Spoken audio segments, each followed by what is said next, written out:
Descension of Spirit, Jungs' diagnosis of modern society. So what exactly is this title saying?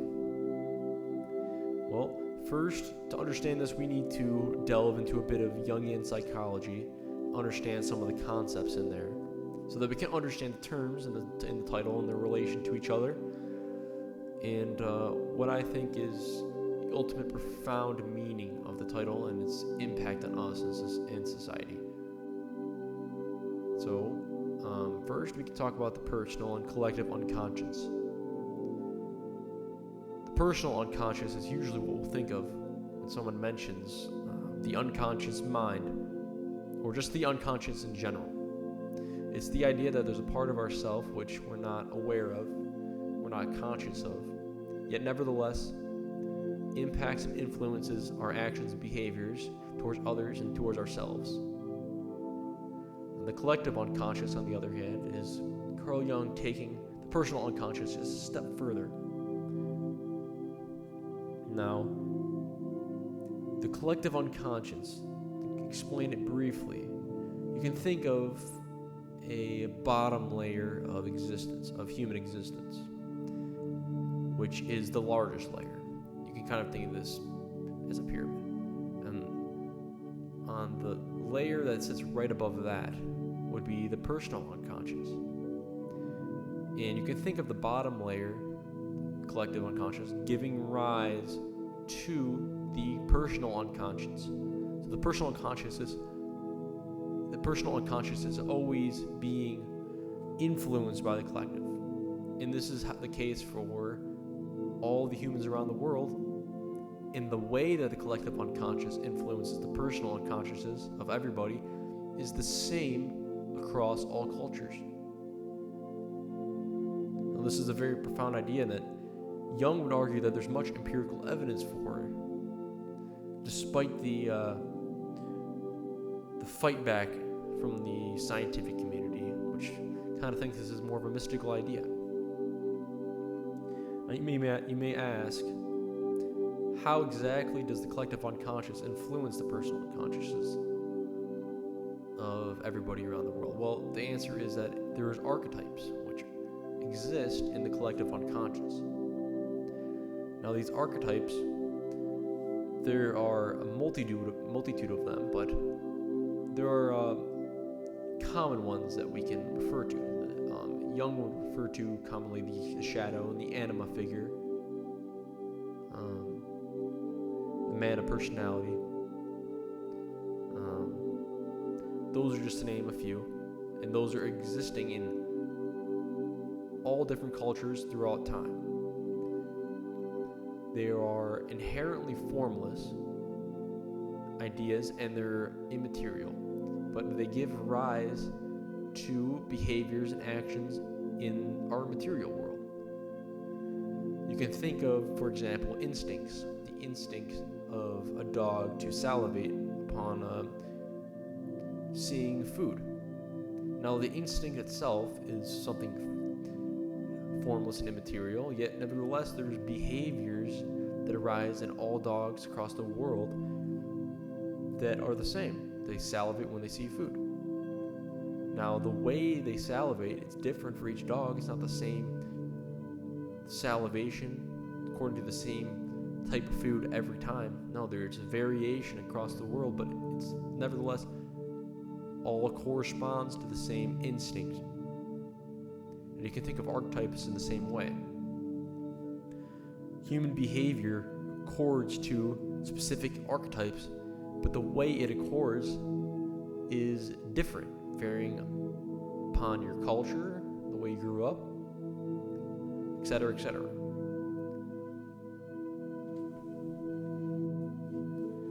Now, that's as far as I'm going to go in terms of explaining the collective and personal unconscious. I highly recommend reading Jung himself to understand the complexity behind these concepts, which I did not do the justice they deserve, but it should do enough to understand the main points that I want to make in this video.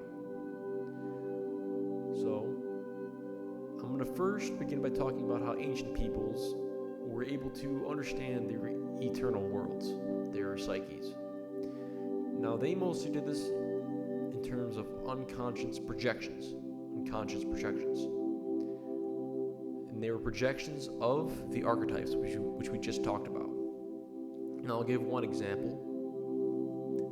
The shadow archetype, which I'll explain briefly, is the dark side of the psyche. It's all the things which you repress, all the things which you call evil, things you don't want yourself to be a part of.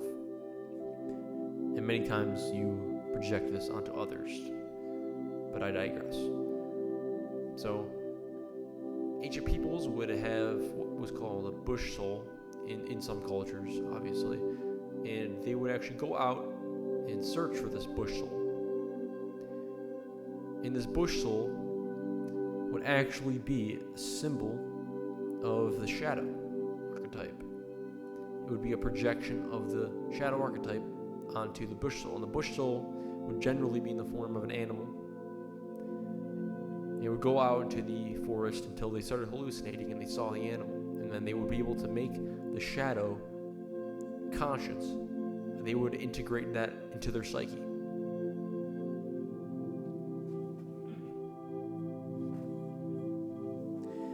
Now, fast forwarding, in more modern times, Jung would argue that we've lost that kind of symbolism. One example would be Christianity. Jung would argue that our Christian symbols have long died out.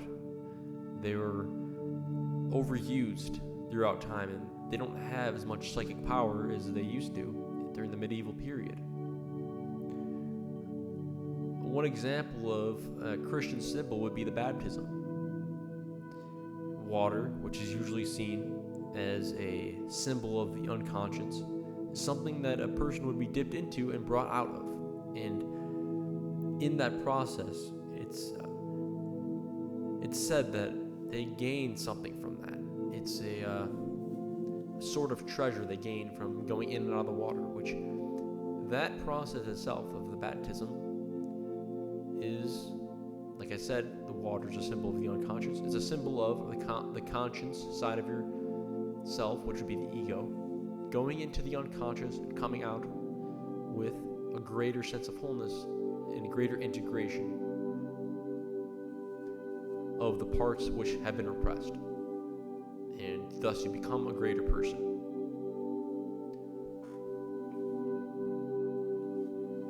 Now, as I said before, these symbols have died out according to Jung, and this is mirrored in Nietzsche's writings, where he famously said, God is dead. Now, what he meant by that was our religious spirit is no longer with us, and we've replaced it with cold rationality and materialism, scientism, things of that nature, which there is no God, there is no spirits, there is no mystical or spiritual aspects to ourselves. Everything is just cold, rational, atomistic, etc. We therefore begin turning to other symbols to fill this kind of void and emptiness which has resulted from cold-hard materialism and rationalism. You see this today, where we see many people in the West turning to Eastern symbols. We had the rise of Zen in the United States, meditation. All of this stuff is, as Jung would have predicted, us filling the void of dead symbols of Western culture. As Jung would put it, spirit has descended from the heights, away from the external world, and it's returned within us. We've lost our strong archetypal projections in the forms of myths and folklore and gods. We no longer have a mediator between our ego consciousness and the collective unconsciousness. We no longer have means of which to establish ourselves and make conscious the archetypes, and thus self-actualize and gain a greater understanding of ourselves and society as a whole. Of course, the only way to reestablish this now is not to look towards other symbols of other religions, but is to simply accept our symbollessness and look within us and develop radical introspection. Well, this is a very scary thought, and many people don't know how to do this. And in later videos, I'll talk about methods of introspecting and understanding these archetypes within ourselves, our anima figure and our shadow. Of course, this lack of connection with the archetypes consciously has led to societal neurosis. We've lost all sense of meaning in our lives. People live 9-to-5 jobs. They come home, consume entertainment just enough to get themselves to go to work the next day. And they do this for many years until they die.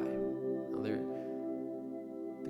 the process of self-actualization is completely lost within our society. Of course, depression, anxiety rates are rising, and it's no wonder why.